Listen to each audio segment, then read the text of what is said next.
நான் எப்பவும் சொல்லுவேன், ஆவிக்குரிய வாழ்க்கை என்பது ஒவ்வொரு விசுவாசிக்கும் ஒவ்வொரு ஊழியக்காரனுக்கும் யூனிக்கா கத்தர் கொடுத்திருக்கிறார்.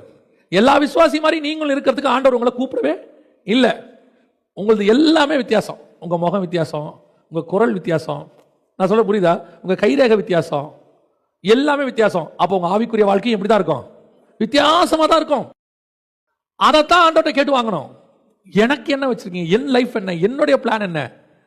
எல்லாரும் டீச்சர் இருக்காங்க, என்னையும் டீச்சரா வச்சிருக்காரு ஆண்டவர்.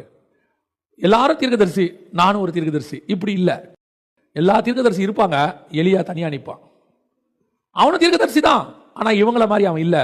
பாகால் தீர்க்கதரிசி வேறு, கெபிக்குள் இருந்த தீர்க்கதரிசி வேறு, தீர்க்கதரிசிகளின் புத்திரர் வேறு, ஆனா எலியா என்பவன் வேறு. யூனிக், தனி. இது எப்ப வரும்? நீ அவனை போல தனிப்பட்ட முறையில் தேவ சமூகத்தில் போய் என்ன பண்ணணும்? 3.5 வருஷம் அவன் ஜெபம் பண்ணி கொண்டிருந்தான் எலியா. யாக்கோபு புத்தகம் சொல்லுது, அந்த பிரேயர், உன்னுடைய பிரேயர் யூனிக்கா இருக்கணும். அப்பதான் கர்த்தர் உனக்கு என்ன கொடுப்பாரு? வெளிப்பாடுகளை கொடுப்பார். வெளிப்பாடு பெற்றுக்கொள்ளக்கூடிய இடம் தான் பிரேயர்.